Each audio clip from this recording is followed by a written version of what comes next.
ਭਾਰਤ ਸਰਕਾਰ ਦੀ NDRF team ਦੀ 7ਵੀਂ battalion ਦੀ 10 memory team ਨੇ ਸਰਕਾਰੀ ਸੀਨੀਅਰ ਸੈਕੰਡਰੀ ਸਕੂਲ ਲੰਗੜੋਆ ਵਿਖੇ ਬੱਚਿਆਂ ਨੂੰ ਕੁਦਰਤੀ ਆਫਤਾਂ ਤੋਂ ਬਚਣ ਲਈ ਸਿਖਲਾਈ ਦਿੱਤੀ।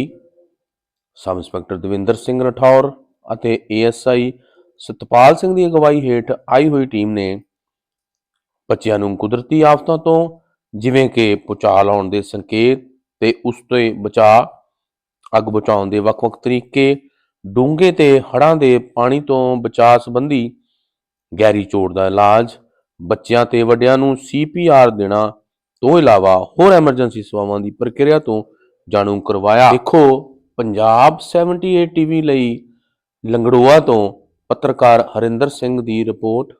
राठौर साहब, आज किस कॉन्टेक्ट में आप यहाँ आए?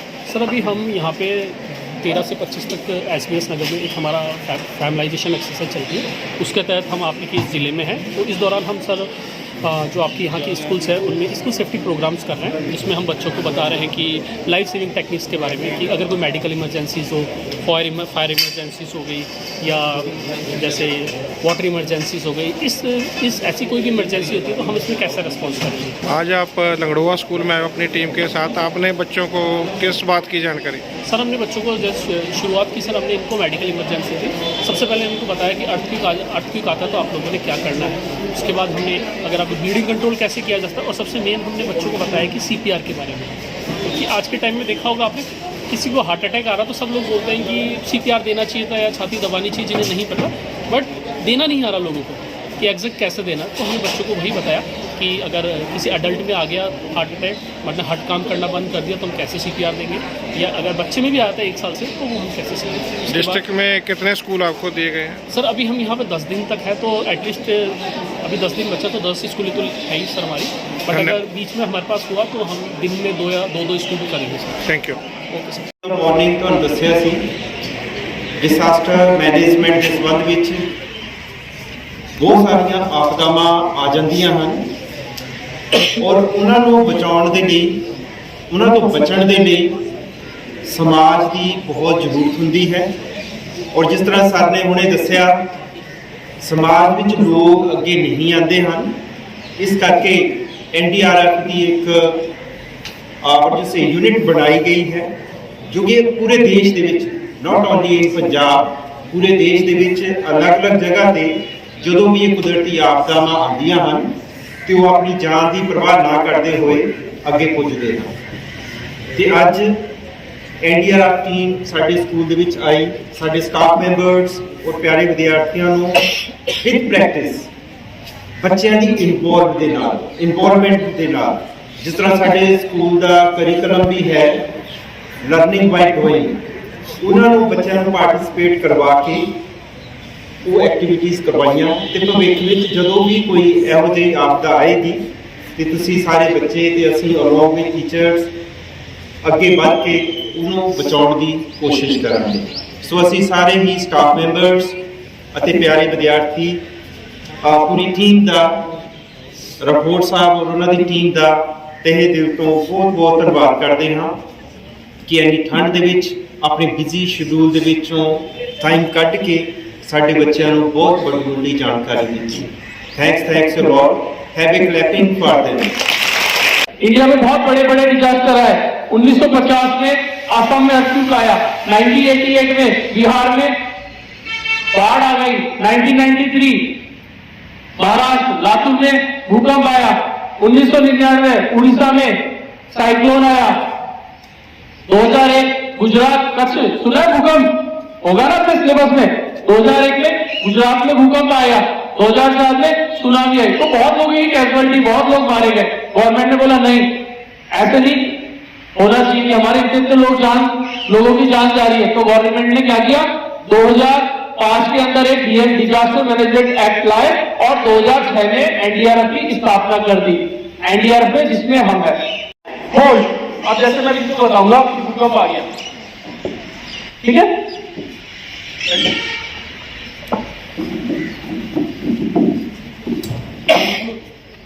अब देखो करना क्या था, भागना नहीं था।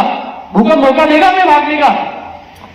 मैंने पहला बोला था ड्रॉप। ड्रॉप का मतलब क्या होना है, आपने छोटी पोजीशन बना लेना है। जैसे मैं खड़ा हूं, अभी चोट लगने के चांस मेरे ज्यादा है, और अगर मैं बैठ गया तो चोट लगने के चांस क्या हो जाएंगे? ये तो सारे ड्रॉप हो गए। सेकंड बताया मैंने कवर।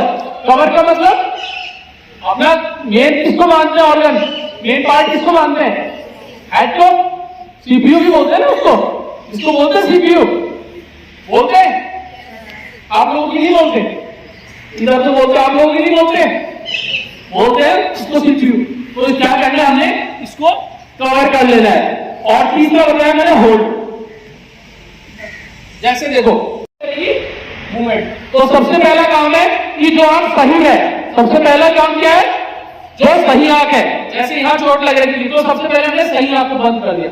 जब सही आंख बंद हो गई तो ये दाएं बाएं मूवमेंट करना बंद कर देगी। जब ये नहीं करेगी तो जिसमें चोट लगी है ये आंख तो वैसे डैमेज हो रही है, इसमें मूवमेंट नहीं होगा, तो हमारी चोट बढ़ेगी नहीं। पता है अगर आपके स्कूल में भूचाल आ जाता है तो आप लोग क्या करोगे? किसी को नहीं पता, किसी को भी आदि क्या करोगे? हाँ बैठे बैठे बता लिखो।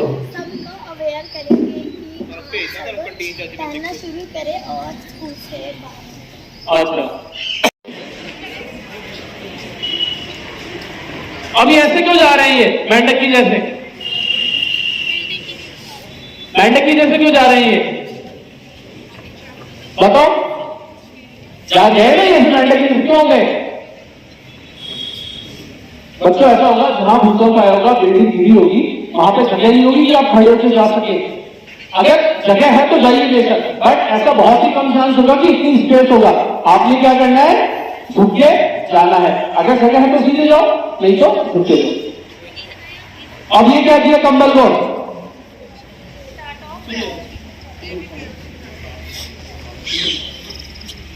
कंबल ले लो, उसके बाद क्या करना है? एक कप ले लो, कप के ऊपर छेद कर दो एक छोटा सा। उसके बाद कॉटन लेना है, कॉटन लो, कॉटन को गीला किया और कॉटन को निचोड़ लिया, और जो ये कप था इसके अंदर हमने इस कॉटन को डाल दिया। क्यों ऐसा क्यों किया? जब आग बाहर निकल रखी है तो थोड़ी देर बाद क्यों नहीं वो ड्राई होना शुरू हो जाएगी, आग सूखना शुरू हो जाएगी, और अगर ड्राई होती रहेगी तो थोड़ी देर बाद आग खराब हो सकती है। तो अब इसमें कॉटन डाला है, इससे क्या होगा? उसमें नमी रहेगी। भूकंप आया था तब 971 स्टूडेंट और लगभग 35 टीचर से भी कैजुअलिटी हुई थी। 971 प्लस 35 लगभग 1000 बच्चे और टीचर की कैजुअलिटी हुई। एक आपके नजदीकी स्टेट है हरियाणा, वहां पे 23 दिसंबर 1995 डबवाली में एक प्राइज डिस्ट्रीब्यूशन चल रहा था, वहां पे आग लग गई, वहां पे 450 कुछ लोगों की कैजुअलिटी। तो गवर्नमेंट को लगा यार नहीं, सबको लगा कि हमें क्या करना चाहिए, सबसे पहले बच्चों को अवेयर करना चाहिए। यहाँ पे हम आ रहे हैं, आप कितने लोग हैं यहाँ पे? 300-400 होंगे। हम आपको एक को बताएंगे, आप घर में जाके कितने को बताओगे? बताओगे 2-3 को? तो हमने तो 300 को बताया, 400 को बताया, आपने अगर 4 को भी बताओगे तो वो लगभग 1600-2000 तक ये हमारा मैसेज आ रहा है। जो हम आपको लाइफ सेविंग टेक्निक्स बता रहे हैं वो अपने लोगों तक पहुंच रखी है। तो उम्मीद करते हैं कि आपने आगे भी बताना है, ठीक है?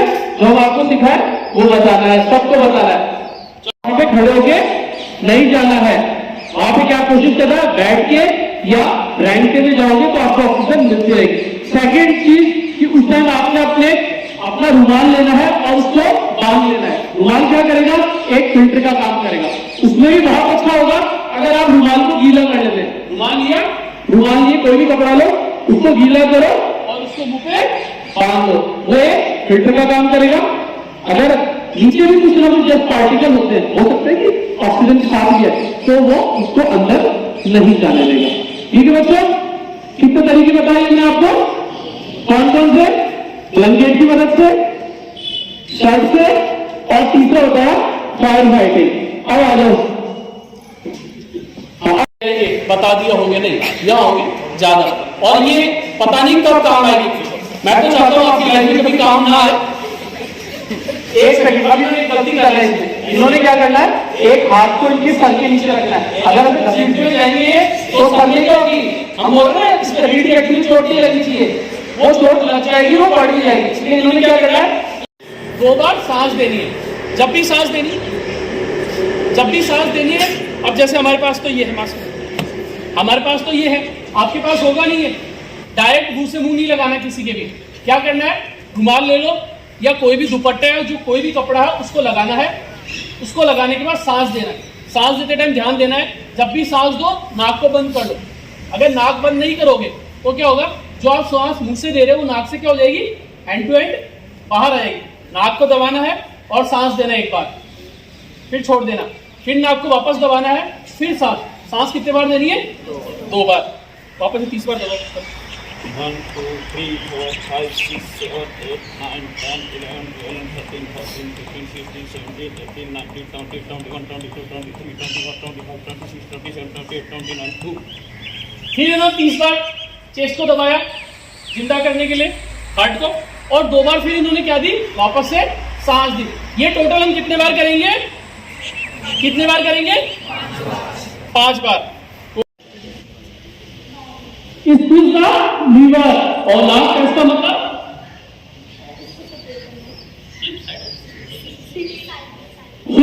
साइड बाई साइड, सिर्फ इतना सा। सेकेंड चीज ध्यान रखिए कि कभी फायर एक्सटिंग्विशर चलाना जल्दबाजी नहीं करें। फायर एक्सटिंग्विशर पे हर चीज मेंशन होती है। अब आप कहीं पे शॉर्ट सर्किट हो गया और पानी डालोगे तो बुझेगी आप नहीं, बुझेगी, आपको नुकसान कर देगी। तो जब भी फायर एक्सटिंग्विशर है उसके ऊपर क्लियर मेंशन होता है कि अलग अलग क्लास फायर होगी, class A, class B, class C, class D, class F, अलग अलग टाइप की फायर होती है। उसमें क्लियर लिखा होगा क्लास ए फायर है, नॉर्मल आग। इसमें भी वही है कि डब्बा कहीं से टूटा फूटा नहीं होना चाहिए, हवा आर पार नहीं होनी चाहिए। अगर ये भी नहीं बन पाता, पाइप है हमारे, पाइप इनकी भी देखो पैक है, जैसे दोनों साइड से पैक है। पाइपों को पैक करना है 3-4 नाव। अब ये तो एक छोटी नाव बन गई, छोटा बच्चा है जिससे बैठा देंगे तो ये उसको चले। अगर हमें थोड़ा और अगर लंबा पाइप बढ़ा लो तो एक नाव बन जाती है। अगर आप भी बैठ जाओगे तो भी नहीं डूबेगी। तो ये है इमरजेंसी के लिए। बाई चांस कभी ऐसी इमरजेंसी आती है कि हमारे पास कुछ भी चीज अवेलेबल नहीं होती, तो हम अपने से ये चीजें बना के अपनी जान बचा सकते हैं और अपने साथियों की जान को भी क्या कर सकते हैं, बचा सकते हैं। ठीक।